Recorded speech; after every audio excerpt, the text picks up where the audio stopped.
at it again, huh? Ring the alarm, I got a bomb. Bombay hat. Ring the alarm, I got a bomb. Bombay hat. Ring the alarm, I got a bomb. A Bombay hat. Ring the alarm, I got a bomb. Hey, y'all ain't gotta hear the whole track. Minds in the dark, gotta let it spark. So oh, nope. sharp like a dart, keep hustling like it's art. That's it. That's all you're gonna hear. That's all you're gonna hear. Coming to you live from downtown Toronto. It's the one and only, the nigga that comes through with the hell of the crap pronto. And I'm trying not to swear, but even though I said the N-word right there, we gonna come to you live from downtown Toronto. It's your one more only IBZ.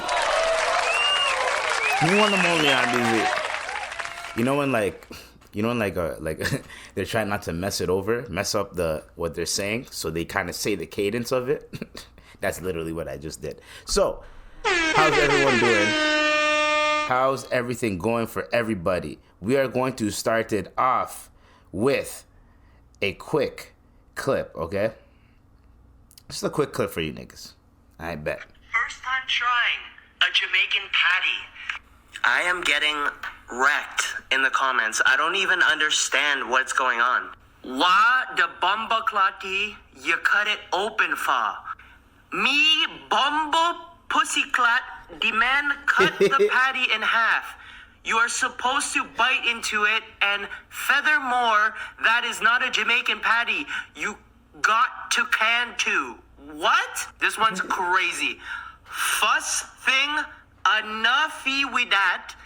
Next thing, why you cut it for? Another thing, we patty full of beef steaming hot. Was that English? So, to this brother over here who's saying, was that English? First off, let me tell you this, right? Was that English? Well, everyone knows what patois is, right? If you don't know what patois is, if you haven't heard what patois is, if you don't know what patois is basically a derivative of English, right?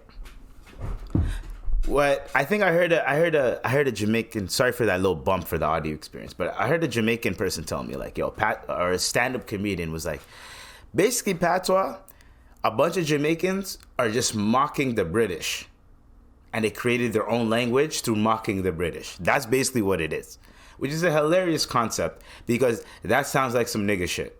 That sounds like some shit that us black people will do. You know what I mean? We gonna create a language off of you.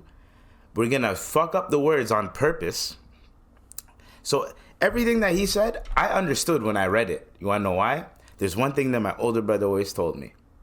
When you get older, you will understand patois a little bit more because you're going to be around people that are going to just speak it to you. I've worked with people till today.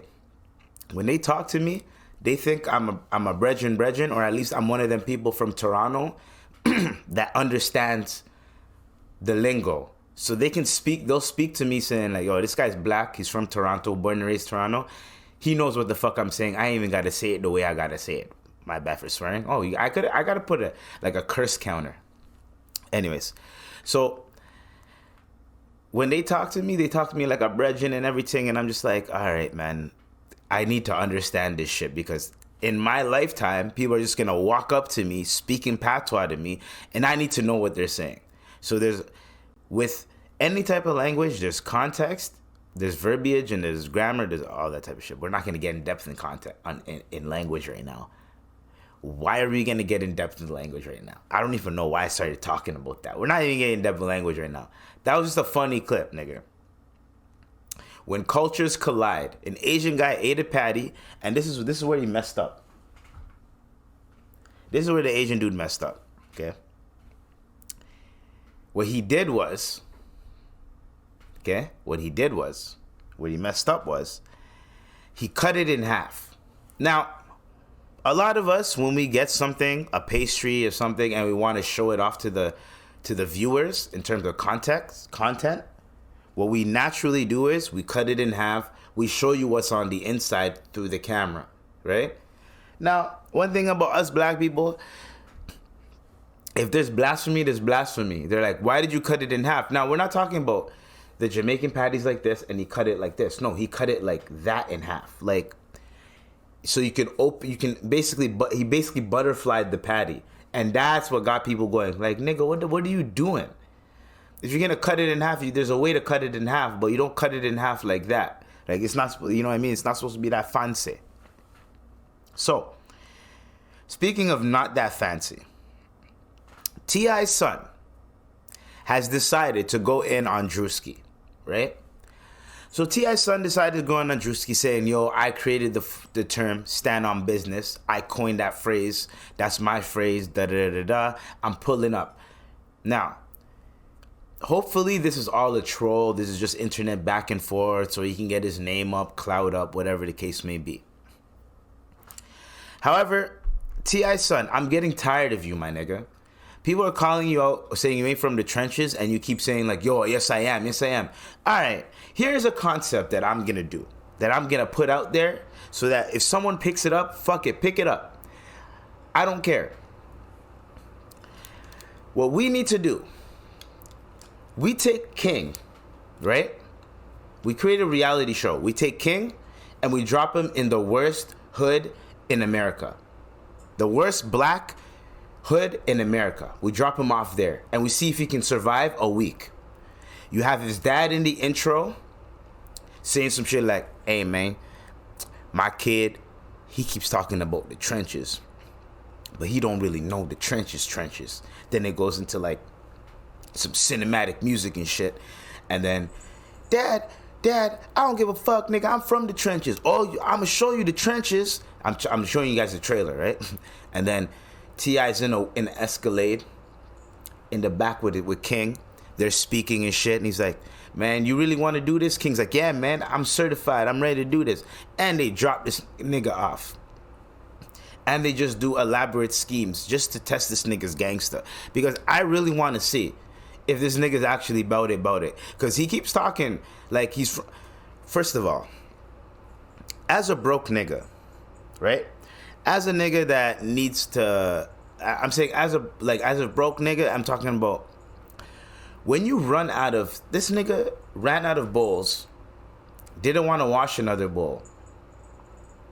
So instead of either washing a bowl or rinsing a quick bowl out or using a cup, this nigga ate cereal with tinfoil. So he used half a roll of tinfoil to fucking make a bowl, a cereal bowl, and ate cereal out of it, and then was like, yo, I'm from the trenches, this is what we do. And everyone was commenting saying, niggas in the trenches don't do this. We eat out of cup, we use styrofoam cups, we use whatever the case may be. We'll wash out a fucking ramen bowl. You know the ramen bowls, it's already in a bowl, right? You don't have to like open it, put it in a pot. You can you pour the water in and that's it. They'll wash out those, eat cereal out of that. This nigga, that's called the trenches. That's called ghetto. This nigga is making a fucking aluminium foil mache fucking dumbass shit and being like, yo, we from the trenches. Nigga, you're swallowing metal.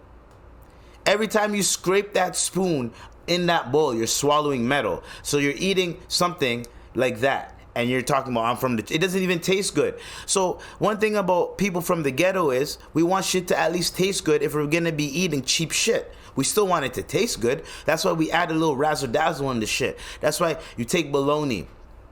You take bologna, right? Put that shit in the frying pan, right? You sear it on both sides. You can add whatever seasoning you want, right? You put like 3-4 pieces of bologna. You put slices of cheese on that. Take 2 loaves of bread, right? Butter, oil, don't matter.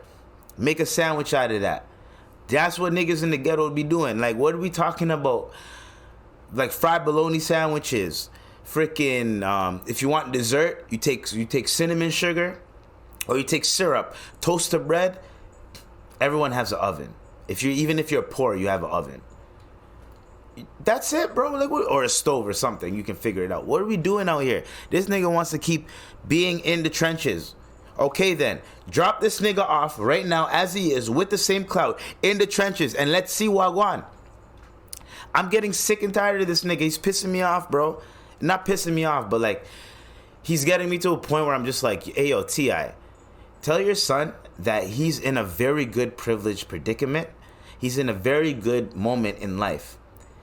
10 years from now, he's going to be looking at himself like a fucking idiot because of how he's trying. I stand on business. Okay, then. It's cool to stand on business.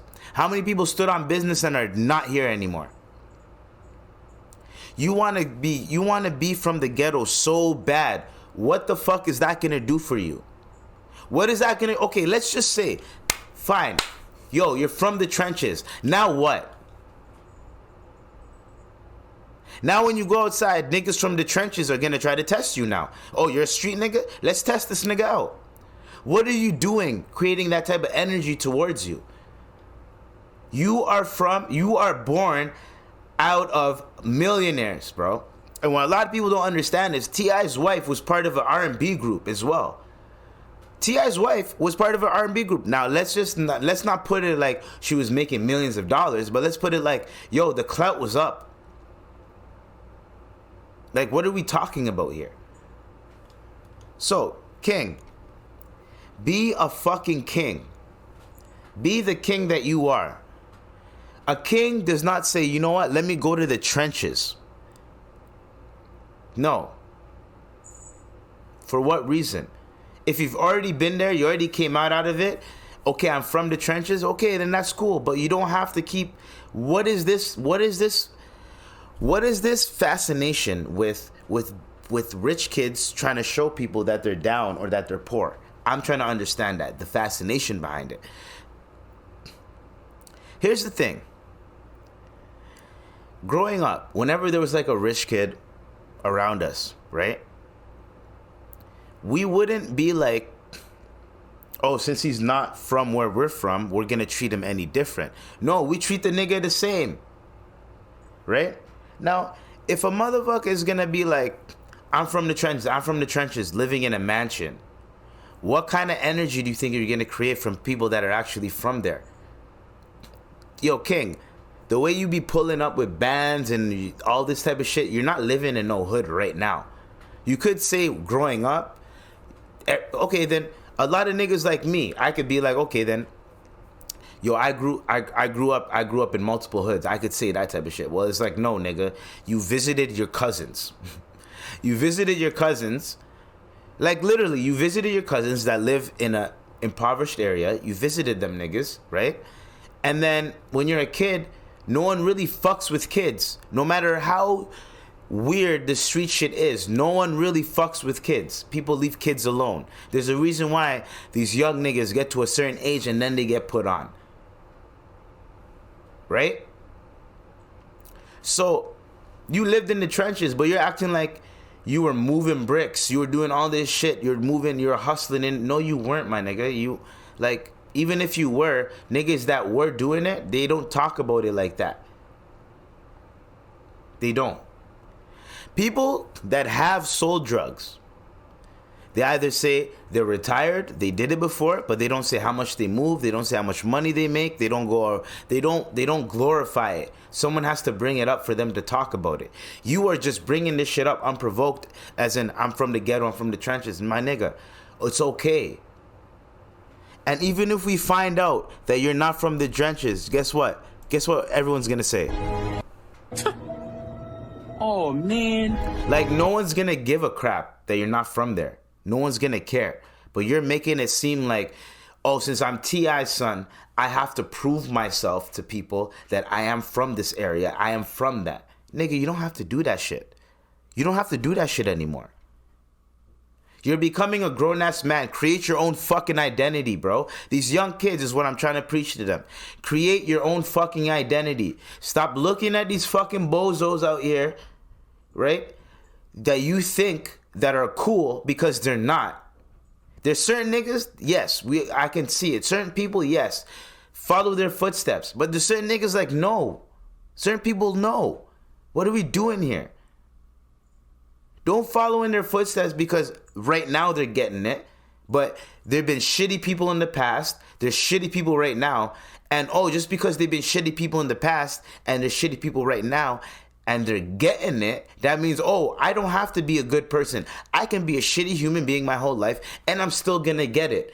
That is a bad, piss poor example to look at up to. And another thing is, yo, people that are in the ghetto, that are in the trenches, they don't want to be there. So when you're already privileged and you can get out of there and you're constantly trying to get back in and trying to tell people that you're about that life and you're in it, there's a lot of people that are already in it that are going to look at you like you're disrespecting them, like you're stepping on them, like you're pissing on them and telling them that it's raining. That's what I'm saying. So, all I'm going to say after this is, you're gonna tell a comedian I'm gonna pull up when it's the whole standing on business thing. People been saying 10 toes down, I stand on business. It's not personal, it's business. People been saying variations of that. The whole standing on business thing only went viral because you're T.I.'s son. If you were never T.I.'s son and you said standing on business, where would it go? That's number one. Number two, every time you go on social media and you try to claim some shit, or you try to not de-escalate, escalate some shit, as in like you're about that life, people almost say, shut the fuck up, nigga. People tell you to shut the fuck up. You wanna know why people tell you to shut the fuck up? Because we've watched you grow. We've watched you grow. T.I. and Tiny, Family Hustle. You have a whole reality TV show with you on there. Even if throughout those seasons they put you back in the trenches at your grandmama's house, which they wouldn't, because that's a lick, why the fuck are you even trying to claim some shit that, if you look at the footage, you look at the archives and everything, nigga, no, it doesn't point towards that direction.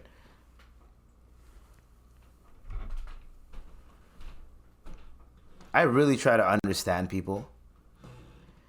I really try my best to be just to be a good human being, right?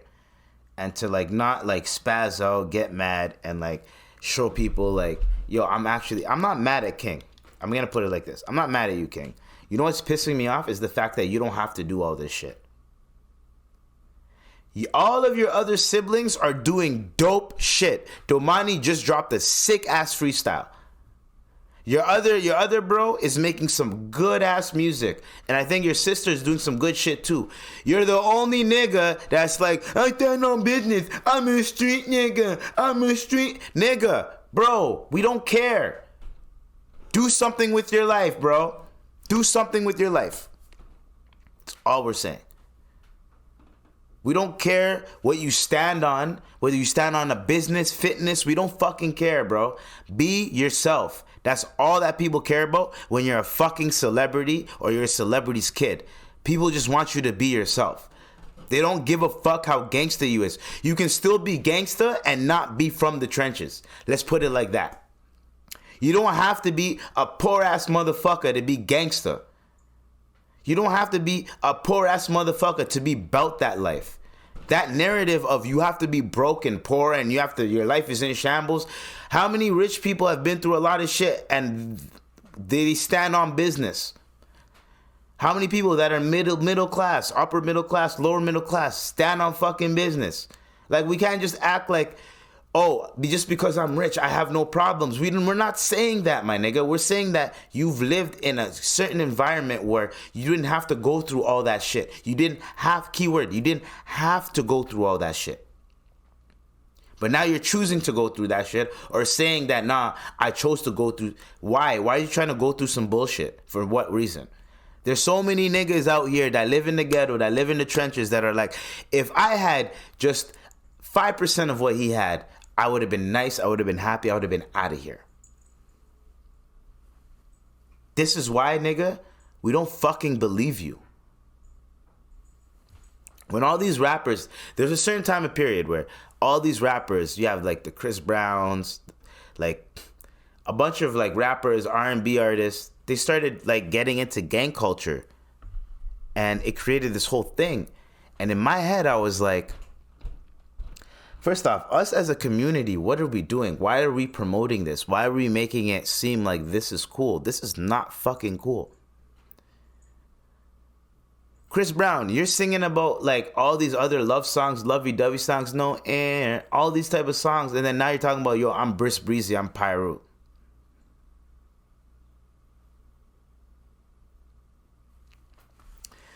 From what I know, when you first came out, all you were singing about is girls. That shit happened with Rihanna, right? Now, your career derailed a little bit. Now you're chilling with like gangsters and shit. Whatever the case may be, all I'm saying is, you're not who you chill with. That's another thing. You are not who you chill with. Just because you chill with those people does not mean that you are them. I know a lot of niggas too. Just because I know these niggas doesn't mean I walk around like I'm this tough guy, like I'm about it, like I'm this type of nigga. Like, no, that's not what I do. That's not how I do shit. That's not why and how I do shit, my nigga. We are, at the end of the day, we are fucking men. King, you're gonna become a man. And 10 years from now, maybe less, hopefully, you're gonna look at all your actions you did and you're gonna be like, I was a fucking idiot. When I was your age, my nigga, the only time I said I stand on business and shit like that, and I understand that vibe where it's like people think you're soft. So you have to figure out a way to show people that you ain't soft. A way to show people that you ain't soft is through action. What you should have done is, in terms of when your parents were getting at you, cracking jokes, you crack jokes back at them. You're on live, you crack jokes back at them. Then after that, even if you fucking made a prank or whatever the case may be, make some content with you standing on business. So that niggas see you being kind and nice with your parents and shit, cordial, and then you have content with you standing on business, and then people can be like, well, I don't know, man, he's doing this shit, so who knows, maybe he's right. That type of shit, if you really want the internet to have, is he or is he not? If you want that type of vibe, nigga, there's ways to do it. There's ways to do it. Just show footage of you standing on business, whether it's real, whether it's not, whatever the case. Show footage of you doing that. Then when you go on the live, you're cordial with your fucking family because you probably ruined the bag for T.I. You probably almost ruined the bag for T.I. It's the NFL, bro. Why are you niggering in the NFL, bro? Now, speaking of niggering, Trey Songz and Jacquees were niggaing in fucking Dubai, my G. In Dubai. One rapper named, I think, I forgot his name. I think Fredo? Something like that. From the UK, I think. This nigga goes to Dubai, gets caught with weed on him, and now he has to do, well, the maximum sentence is, he's guilty 5 years in prison for that shit. He's probably gonna do a year or so because he's a U.S. diplomat. They're just gonna put him in jail. He's gonna be an example. Hey, yo, if y'all gonna come here, don't think this is a vacation spot where you can smoke and drink and do what, like, this is not that type of vibe. You come here, you have some fucking respect. That's what the niggas in Dubai are basically trying to implement. You have Jacquees and Trey Songz. These niggas got into a fight. They got into a fight. Now, in Dubai, so Jacquees has accused Trey Songz of assaulting him and pulling out his dreads. Yo, now here's the thing. The man pulled out his dreads. Now, I have a story to tell you before I even go into this article. Story time. There was this one girl in about grade 7, grade 8. We used to get her, allegedly. So at first, she used to thief from the dollar store, right? She used to thief from the dollar store, and she used to bring back a bunch of candy, and she would, like, give it out to some people that she liked, or she would, like, sell it, or whatever the case may be. And this is a very foggy memory, because, like, this is, like, 16 years ago. So one day, she would thief some shit, and she would bring it back. One day, she got to a point where, like, she was trying to tax people and shit. So I remember after that, there was like a week later, and I'm like, man, like in my head, I was like, man, F that, bro. Ain't no one gonna pay for that, yo. If she's stealing, whatever. If she gets caught, she gets caught, bro. I don't care, right? I don't remember her getting caught, but what I remember is there was a day where some shit happened. I think she got into like a kerfuffle, and this one girl picked up. So she had dreads, right? This one girl picked up one of her dreads that fell off the ground and was running to her and was like, yo, you dropped your dread. And my nigga, I was dying because like, yo, dog. Oh, hell no. There's no way you can run up to a nigga and be like, yo, that's my, you dropped your dread. Like that was hilarious to me. That was funny. Anyways, so pulling out his dreads during a violent altercation in Dubai. The youth singer posted a photo on Instagram showcasing his missing locks after the alleged incident, along with a video denouncing Trey Songz and banning him from returning to Atlanta.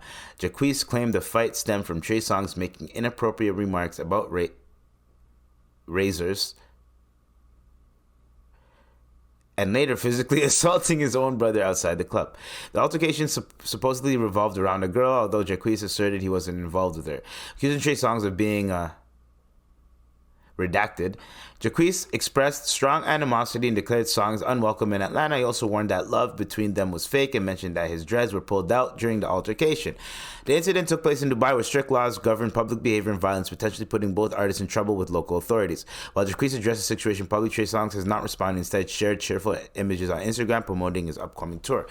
Now, Jacquees, you're an idiot, because when you do something in Dubai, and let's just say if it created a certain, if anything happened, so since it's two individuals, I think it's harder for something for them to get arrested or something like that. But if the authorities got involved in that altercation, I think they were in a venue, in a spot where if something happens, the authorities are not going to get involved. You understand what I'm saying? But you posting this shit online and saying like, yo, this is what Trey Songz did to me and all this type of shit, and you're in Dubai, this might cause the authorities to investigate on on what happened. And now it's public online, and now Dubai looks weird, and they just charged a nigga 5 years for weed. What do you think is going to happen to you, my nigga? That's one thing. It's one thing. Number two, right? I appreciate when niggas, like, they're beefing and, like, they stand on business. I appreciate that. But, my nigga, it's Dubai. You don't need to stand on anything, brother. It's fucking Dubai. Leave it alone. When you come back to America, then talk your shit. Don't talk your shit while you're in Dubai. Come back to America, then talk your shit. That's number two. Number three, I don't understand why black people are the only people, especially musicians and niggas from the trenches, that'd be like, yo, you're banned from my city.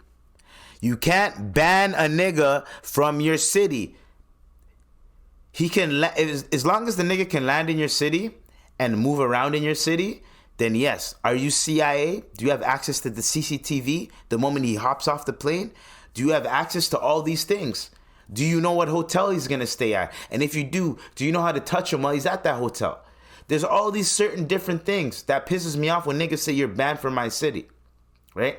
That's number one. Number two is, I've never been banned from a city. So I can't look at it. I can look at it from that ignorant standpoint, but I can't look at it from a standpoint as in, there hasn't been situations where a nigga got banned from the city and hasn't pulled up to the city, or when he pulled up to the city, some shit happened to him. Now, dissect it. He got to land in the city. He got to do half the shit that he needed to do.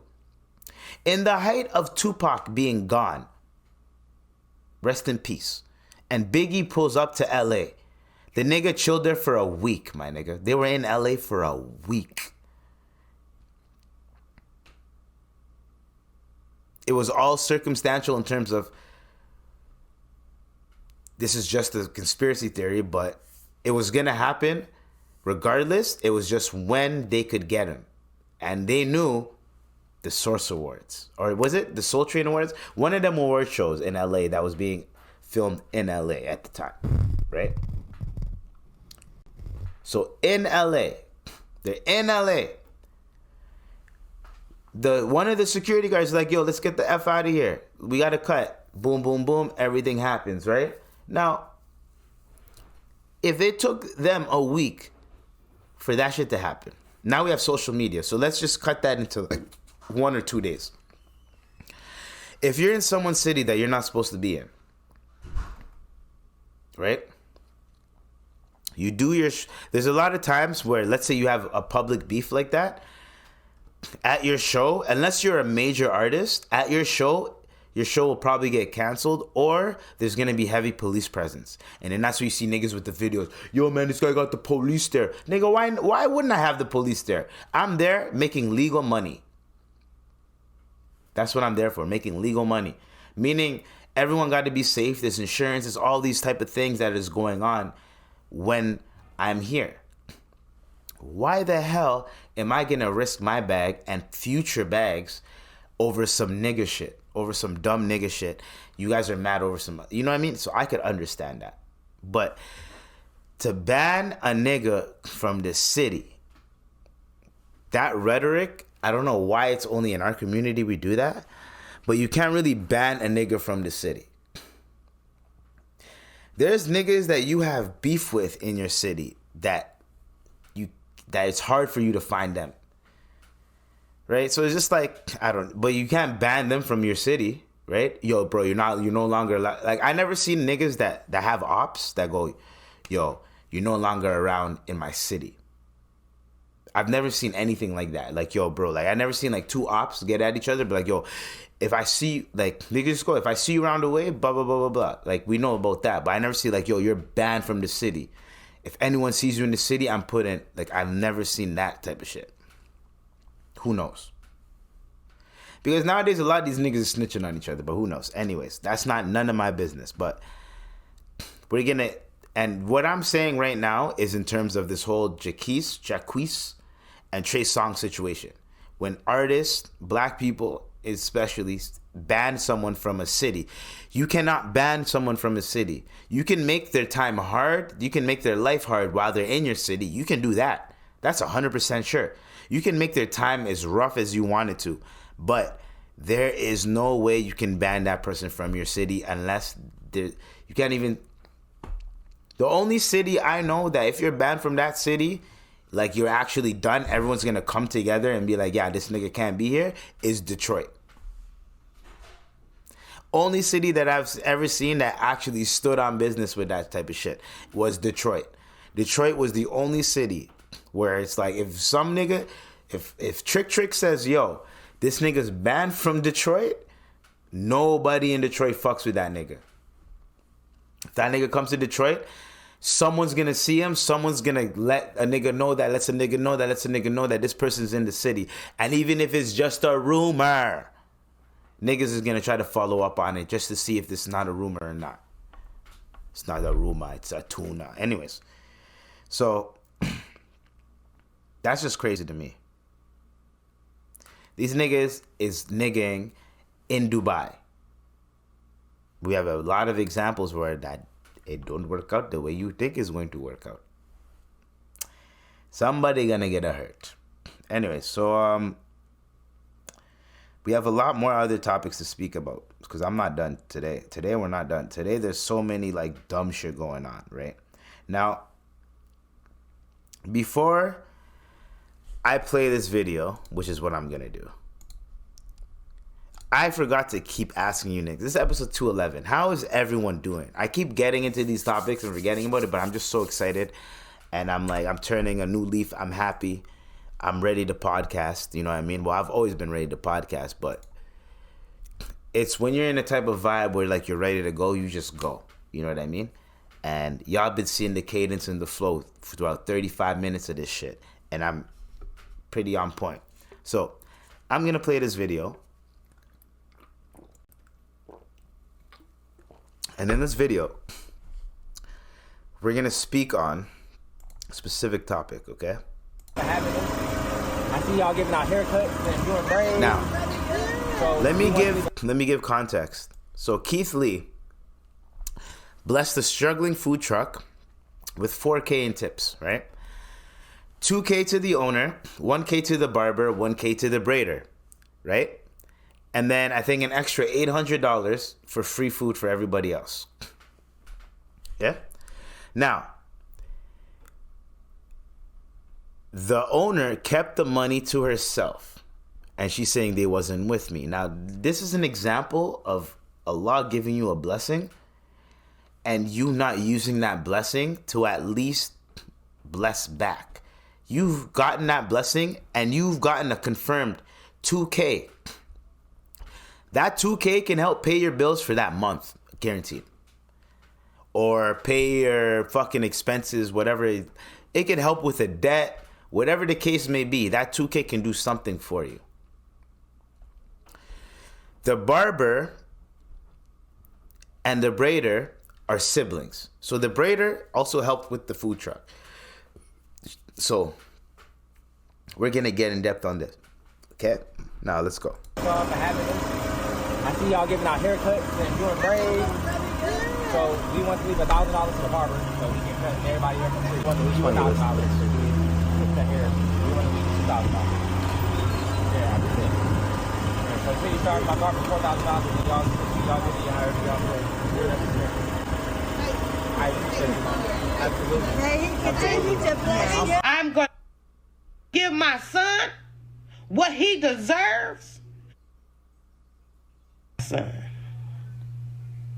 And for her to even think, because she called somebody out there just to braid her hair, that she deserved $1,000 and try to make it seem like... Now, I could see if when Keith Lee said, give that barber $1,000 for a free haircut, he should have said, anybody, come on, bullshit? Who wants a haircut for free? Hold on. Come on. Then... Do you hear that bullshit? She didn't deserve $1,000. Do you think you deserve $2,000 for him buying some food? Right? Anyways. He would have deserved it then. So, what I'm also hearing is, not only, so they did something where they knew Keith Lee was going to pull up. I think this is Dallas, I think. They knew Keith Lee was pulling up, right? And since they knew Keith Lee was pulling up, they did like 5 lives. So everyone went on a live. Some people had social media clout, so they went on. That's the girl, the braid up girl. They went on the live, right? She went on live. She's popping on social media. I don't think I'm trying to find what she had to say, but her clip is a 9-minute clip, so we're not gonna play it like that. I'm just gonna summarize what she said. So basically, she pulls up to the spot. She goes on live. She already has her social media clout. The son of the food truck owner tells her that she needs help with the food truck. So he calls her. The son calls her, the braider, to pull up, and she pulls up. She's helping with the food truck. She's braiding hair. Now she tells her brother to come pull up and cut hair. Since she's braiding hair, might as well cut hair since he just got his barber's license.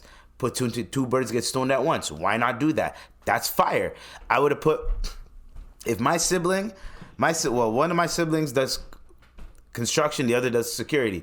But let's say I had a situation. I can be like, yo, can you do security for my event? Pull up, you know what I mean? Like that, or I got invited to host an event. Can you pull up and be security? I'm not gonna pay you that much, but can you just pull up and just be security just in case? Make sure. Oh yeah, don't worry, I got you. And let's say Keith Lee pulls up, and he's like, "Yo, give the security." You know what I mean? So she's like, "Yo, give the braider this, give the barber nigga this, and give 2 racks to the owner." So the owner ended up pocketing all the money, gives a rack to her son, and then tells her son to divvy it out however the fuck he wants to do it. Now, Keith Lee had a response to this. Okay, we're gonna have to play what Keith Lee has to say, because Keith Lee had a response. Okay, because Keith Lee was not, because he had to say something. We're gonna play the Keith Lee's response because it makes sense. Okay, so this is what he said. How Keith Lee. Hold on. This is not much to talk about, but there are a few conflated and confused things that's going around about the situation. So let's talk about them. 3 days ago, me and my family went to Sweetly Seasoned Food Truck. Number one, nobody had any idea we was coming. They found out we was in Dallas like everybody else found out we was in Dallas because we was posting videos in Dallas. Yeah. So in hopes of us coming, they had t-shirts made and they was on live all day. So me and my family wasn't in cahoots with none of this. We was all under the impression that they were a team and this was a normal routine for them. The barber being there, the braider being there, family being there, a lot of people being there. This is our first time here. We are customers. We have no idea what's going on behind the scenes. Number two, I was never under the impression that haircuts was free. Again, my family was watching the lives. We knew that he was cutting hair for $40. So when we walked up and I said I want to get his $1,000 to the barber. The reason why he said that is because the girl was saying that we thought that he was cutting hair for free. The food truck lady. To do free haircuts. And $1,000 to the braider to braid hair. It was because in the original video, the son said it was slow due to marketing. That's marketing. God willingly, after we post the video, there will be a line out the door. If there's a line out the door and there's a barber and a braider doing hair while people are waiting, that's marketing. So again, it's in the hood. You play some music, you cutting hair, you braiding hair, y'all all sitting out, y'all having fun. It's a parking lot barbecue. So again, we don't know the behind the scenes if they knew each other, if they didn't know each other. And the reason why I didn't pay everybody individually, the interaction that you see looked longer than what it was. It was really only like a 5-minute interaction. Within that 5 minutes, 30 to 40 people pulled up. They was pulling up in droves. That parking lot was getting deep, fast. And for me and my family's safety in general, I don't never carry cash around. And 9 times out of 10, if we tip, we always do it through the POS system. And even if we wanted to do it a different way, Zelle and Apple Pay wasn't an option because it was 4 or 5 people at the same time on live. So for safety reasons, they wouldn't be able to say their phone numbers or their personal information out loud. And as far as them taking my phone and putting their number in on Zelle themselves, I wouldn't hand my personal phone to nobody. So the POS system was the option that made the most sense. I've learned through this journey that sometimes it's deeper than the food, it's deeper than the marketing, it's deeper than the customer service. And this is one of those cases in my opinion. Sweetly Seasoned got a lot to figure out, and I thank God in advance that they do figure it out. The last thing I'm going to touch on is the son is misconstruing something that I said, and I don't appreciate it. After I said out loud in detail what we deemed the money to be used towards, I also said y'all can divvy it out how y'all feel necessary. Meaning, after the money hits, because it's a POS system, it don't hit the same day.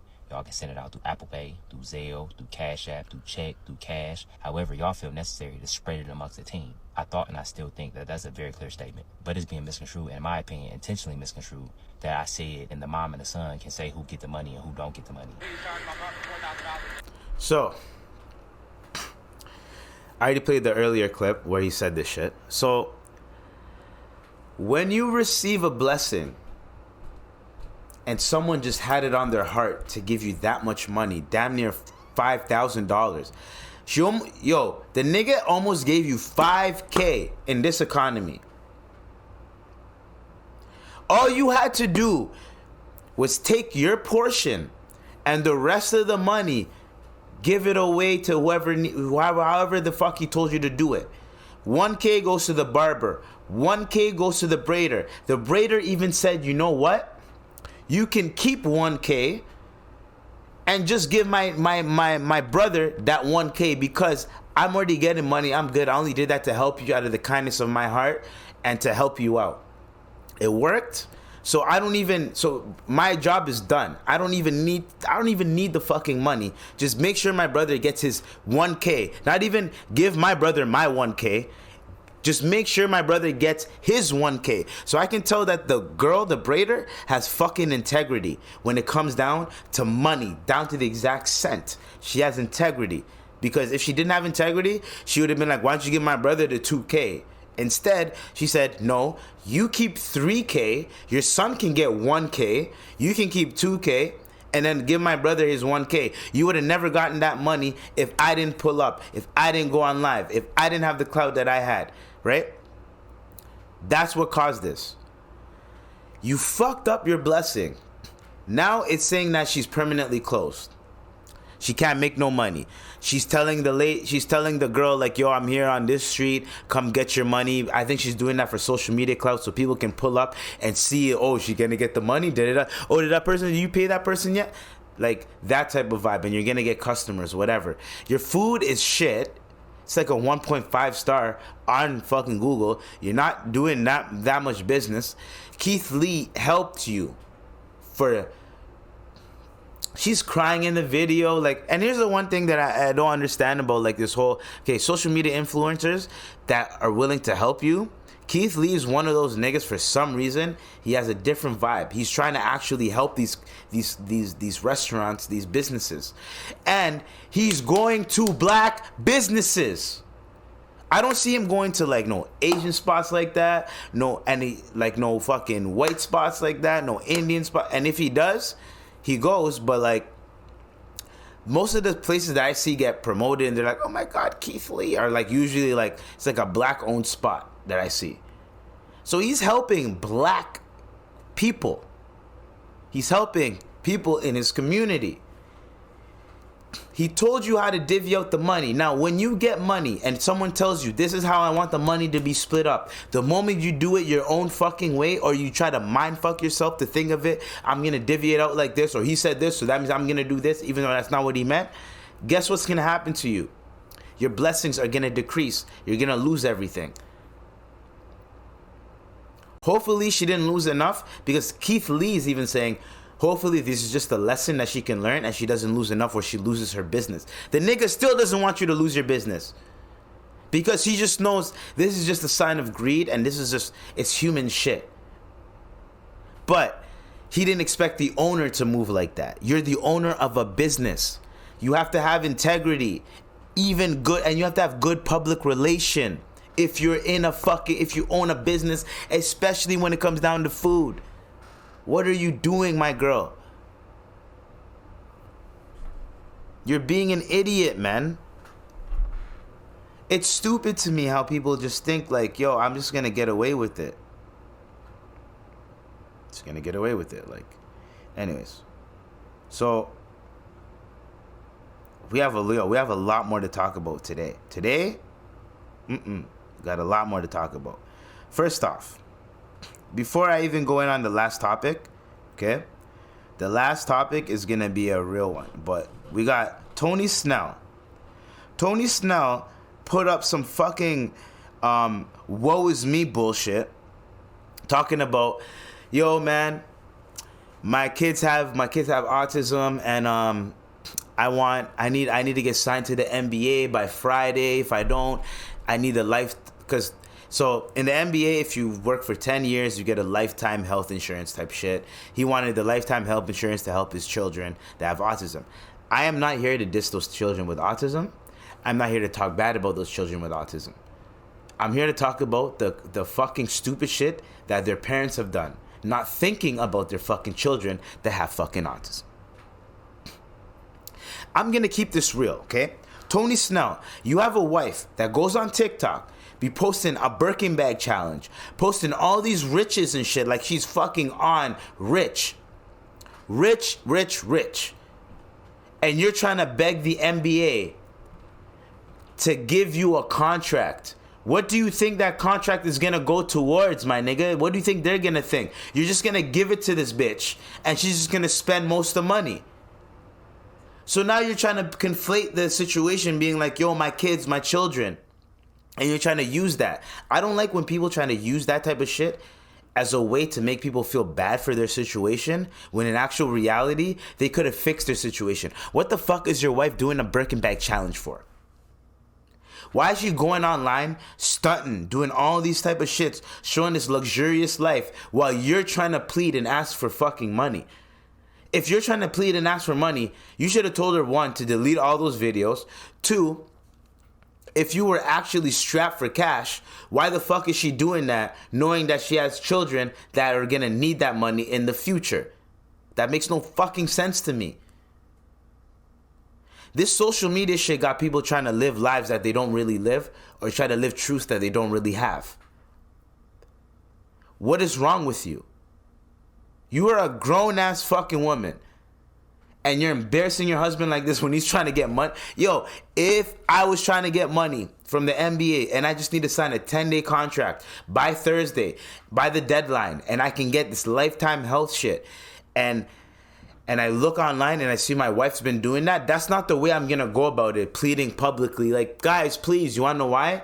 Because publicly, people are going to pull up some receipts and be like, nah, don't give him that shit. Look at what his wife's doing.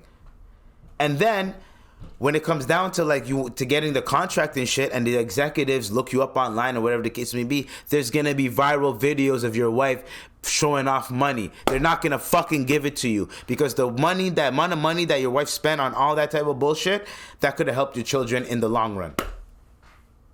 Why are they gonna help you? They didn't. Eric Spoelstra got a contract after he divorced. Do you think the NBA in general, as a collective, is going to give money to you knowing that your wife is just going to spend it all? So, Tony Snell, I hope you get that contract. Hopefully Memphis signs you because they need people, and I hope you get that contract. For your children's sake, I hope you get that contract. However, don't fucking give it to your wife. She ruined this shit for you. But, buddy, there's so many, like, let's put it like this, okay? And, like, here's the thing that pisses me off, okay? So, like really hard for me to feel bad for Tony Snell. He played in the NBA for 9 years, okay? He's made over $50 million.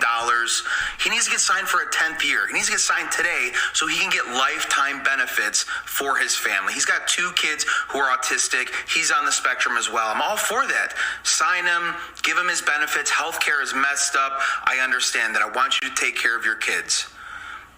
But your wife is making it really hard for us to feel bad. This is Tony's wife, Ashley. She's on a jet with 12 Birkin bags. I don't know how much a Birkin bag is, but I had a cup of coffee today from yesterday in the pot because I didn't want to waste it. He's just talking like that, but like, you see what's going on here? There's more. Like, there's more. So there's a picture of Tony Snell's wife flexing that she spent 26 bands in 30 minutes. If you want us to feel bad about your fucking autistic children, bro, why the fuck is she doing this? And it's being posted online. Why is your wife like this? The reason why you are really, really trying to rely on this lifetime life insurance shit is because you know your wife is spending all the money, and you're looking back and you're like, wait, buddy, you made $50 million in the NBA. More money than fucking so many people will make in their lifetime. And it's all gone? Or what? Why? So then what? If it wasn't all gone, so then you know what you need to do, Tony Snell? You need to create some businesses now. You need to create something that you can do life after the NBA. I keep seeing these fucking articles about, oh man, what it's like being after the NBA, man. Life is hard, man, because like, what are you going to do? Like, you're so used to working. Yo, you guys made you niggas were so privileged when y'all were young to make hundreds of thousands of dollars when y'all were young to millions of dollars when y'all get older, that when you leave it, you go, what am I gonna do? Nigga, figure it out. There's so many NBA stars that figured it out. They're chilling. They're not even complaining or talking about the life after NBA shit because they're good. You niggas is complaining like, oh, you don't have the glory. No, you don't, my nigga. You're 40 years old. There's niggas in their 20s that are murdering shit more than you are or could have been. There's a new crop always coming through. And you niggas are, oh man, I don't know what to do now because I don't feel bad. Y'all know I don't feel bad? Because a lot of us are struggling and we only make less than fucking 6 figures every year. And we're struggling out here, trying to make it, trying to do... You think I feel sorry for a nigga that made $50 million? I don't give a fuck. The only thing I feel bad about is the fact that your children are involved in this. And that you're on the spectrum as well. That's the only time I feel bad. But your wife manipulated you then.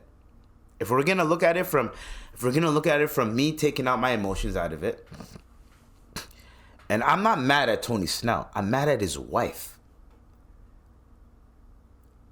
What are you doing? So you're probably manipulating this man to give you a bunch of money so you can do all this bullshit. And what are you doing? So I'm not here to get at Tony Snell. I'm not here to get at his children. He needs someone in his life to let him know, like, your wife is being a fucking trash ass human being. I've never seen any NBA wife act the way she's acting. And if I haven't seen it, no one has showed me. Because the husband is not pleading for anything. That's why I haven't seen it. There's probably NBA wives showing off what they get, but I haven't seen it like that, because the husband's not like, yo, I need money. You know what I mean? All the husband wants is just the lifetime health care. Your wife is making it seem like, fuck that lifetime health care. You guys can afford it. You guys don't need it. You guys can afford the fucking health care because of what the fuck your wife is spending. That's what I'm saying. Your wife is spending all this money. Do you think they give a fuck about the fucking shit? They don't care. Now, just as much as, speaking of like not caring, we're going to analyze this right here. And this is the last topic and I'm done with the podcast. Adin Ross. Adin Ross, you are one of the top streamers. You're one of those niggas. You help Kick would have never been what it was without you. Right? You're one of the pivotal pieces of Kick. Right? Now, the way these niggas is treating you, brother, I don't like it. I think we're not gonna put out it's bullying, and I'm not gonna put it like that, because I'm gonna talk about this like a man. Ayo, 21 Savage, my nigga, 21 Savage. Why did you think that was cool for you to do? You're gambling with someone, you unrip a pack of cards, and then you give it to your nigga to shuffle. Why don't you shuffle them yourself? You gave them to your nigga to shuffle, he swapped it. That's an easy fucking play. There's footage of your nigga pointing at a card and you picking that card. There's footage of you doing this to a card, like pointing at a card, and then your nigga taking that card, putting it back. Like, you guys try to scam Adin Ross, and that cost you hundreds of thousands of dollars. If you probably played that game legitly, you probably could have lessened the blow, but you didn't, because you were losing. You are mad because you are losing. So instead of trying to figure out how to get your money back slowly, you decided to cheat. That's it. You got caught cheating, brother. That is it. And I don't feel bad for 21 Savage at all. You got caught cheating. So whatever backlash he gets from this, you got caught cheating. And the fact that you thought you could do that with Adin Ross, and yeah, I understand. You lost $300K to Kai Cenat. No, fuck that. Kai Cenat just gave you $300K. You have $300K to play around with. And you're telling me that you're going to try to snake Adin Ross, bro? Come on, bro. And you're trying to... I heard in your last interview with Club Shay Shay, yo, man, I'm getting money out here. My club appearances... Not your club appearances, but like my show money's been going up 6 figures. So you can do 3-4 shows, make that money back, my nigga. Why the fuck are you talking like... What are we talking about here? You should have never gave your niggas the cards. Let's just put it like this. Let's just say you didn't think your niggas were going to switch the deck out. How do you not know? So how do you not know if your nigga has a deck of cards on them? Like, let's just say, yo, I'm going to gamble with this nigga. Let's just say you guys pull up to a shop. I'm going to gamble with this nigga. Let me get a deck of cards just in case. You get the deck of cards, you put it in your pocket. And then your nigga is like, you know what? I'm going to get another deck, and I'm going to mark the cards, but I'm not going to tell 21 Savage. I'm going to mark the cards. Then when he gives me it, I'm going to I'm going to switch it over. And then when he's trying to look for a card, as he's staring into it, Adin was just picking a card, picking a random card. 21 Savage was looking for the marks. The only reason why 21 Savage paid up for it is because it was live on stream. That was it. Then you have PlayBoi Carti. PlayBoi Carti, you are the most disgusting human being that I could ever fucking fathom in my entire fucking life. PlayBoi Carti, you are disgusting. The shit that people do for money is the most disgusting acts of of just human interaction that I've ever experienced. You don't fuck with this nigga, but you spoken to this nigga about any type of money type of shit. I'm gonna give you 2K, a Ferrari, and a potential deal with Kick. All you have to do is show up on this fucking stream for an hour and a half, and you get everything. I'll fly you here and I'll fly you out. And you fucking thought in your head that it was okay. It was fucking okay to just show up for 6 minutes, not do anything, be on some stupid, gothic, artistic bullshit. Like, hey, yo, one thing I hate is when niggas get money and they go from swagged out, drippy niggas to this is fashion, piercing their faces and shit, wearing all this dumbass shit, being like, it's fashion. You niggas don't know shit about fashion. We don't know nothing about being a dumbass, bro. There's so many niggas that get money, and when they get it, when they indulge in fashion, I don't see any like dumb shit. Yes, every now and then they might wear some like weird shit that you'll be like, nigga, what are you doing? They get called out for it, but they go right back to this nigga's trying to talk about fashion. PlayBoi Carti, what are you doing? You're pulling up, looking all weird and shit in the stream. The nigga only got 6 minutes of content off of you, my nigga. 6 minutes of content. And you pulled up for like 15 minutes or whatever, apparently. And he gave you half the money. So you got maybe $1 million. So he probably wire transferred you the money, half the money, which got you motivated to pull up. You pull up, and all you wanted to do was grab that bag and dip. That's what you wanted to do. My nigga, why are you stealing money from someone? All you had to do was stay for an hour and a half, and he would have flown you back. I don't understand this type of rhetoric. Adin Ross, stop fucking with these niggas, bro. Stop fucking with these niggas, man. You could have done more with that money if you gotten someone else. Yo, you know what, Adin Ross? Start fucking with the comedians. Fuck these rappers. Get Shane Gillis, Andrew Schultz. Get those comedians on your stream. Or go on their podcast, right? And then try to gain their audience, because you don't fucking need these niggas, bro. You don't need these niggas. I'm telling you straight up, as a black man, when niggas look at you as a lick or as a waste shoot, they're always gonna think of you as that, and they're always gonna treat you like that. And I'm glad that you stood up for yourself and you said, I'm not giving you anything. You're not gonna get the other half. You can go fucking kick rocks. I'm not gonna fly you back. I liked how you stood your ground. The 21 shit, you kind of had to tread lightly because there's no really evidence that 21 did anything, but his mans did. So you can blame his mans, but you can't really blame 21. So 21 has to make that right. And 21, he seems like a good, real nigga, but he got caught. If he didn't get caught, nothing would have happened. Everything would have went, that's it. But since he got caught, he has to make it right because he got caught. Cool. I understand that. Cool.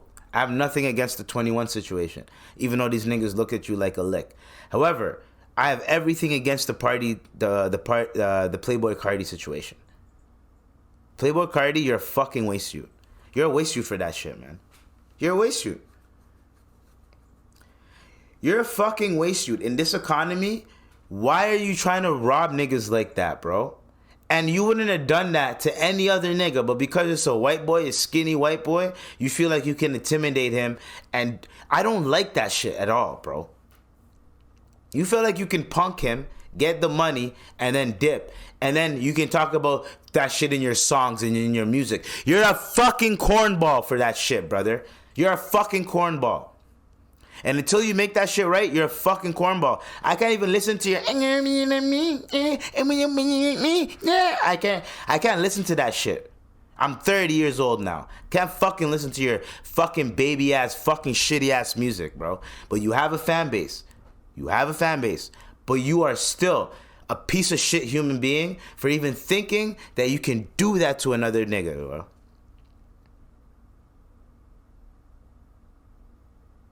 So, nothing good is ever gonna come to you until you make that shit right.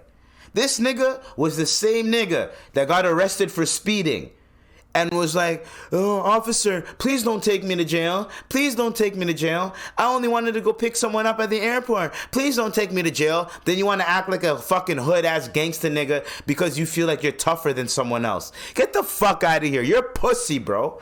You're pussy. Because you weren't acting hard when the cops had you. And this was like a year or two ago. You weren't acting hard then. Now you want to act hard. When the nigga was, he offered you the money. Yo, I'm going to give you $2 million. All you have to do is hop on stream for an hour and a half. You're going to get a Ferrari. And you might get a kick deal. You could have bullshitted the kick deal where like you only do like maybe 6 months of work, right? Maybe you do like an episode every month. You do a PlayBoi Carti episode that you turn in. And you still get paid 80% of the money. Right? But instead you decided to be, if you were really about the money, you would have chilled there for an hour and a half and you wouldn't have said anything. You would have chilled there, only answered yes, no, you would have been a dick there. Then I would have been like, you know what? I rate that. Because if I was Adin, I would have kicked you out and I wouldn't even give you the money. Then it's on Adin. Oh, Adin, you're pussy, dog. This nigga got paid to say 3-4 words. But instead, PlayBoi Carti, you look like a fucking dickhead for showing up and then dipping, trying to steal the money, bro. And in this economy, a lot of people ain't looking at it like, oh, I salute that. You're stealing money from a nigga that already was giving it to you. That's what makes no sense. You're stealing from someone that's giving it to you. How the fuck does that work? And they're gonna give you more, but you fucked that whole thing up. You're a fucking idiot. You're a waste you.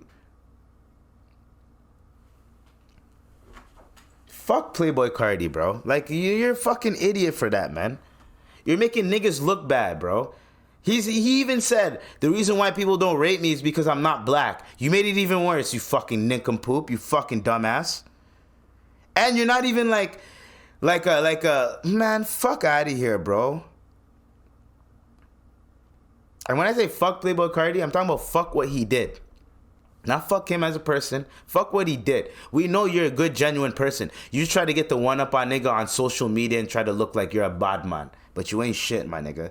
You are not shit if you're going to be doing shit like that to people. You are a piece of shit.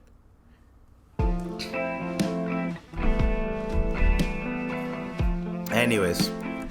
So that's the end of the podcast because we're done off of this. There's nothing else to talk about. It just makes no sense how niggas are so disrespectful. Then they tryna make me go through it in my fucking mental. But I just tryna get go and I'm just tryna let go. But just know this was just another fucking episode. Oh. Now, we are done for now. This was the IVP with Dr. IBZ. Sayonara, man. Peace. Kiss your mama for me, kiss the babies, kiss your sister, kiss your family for me. Tell them I love them too. You already know what to do, what it is. We out of here. Fucking PlayBoi Carti, bro.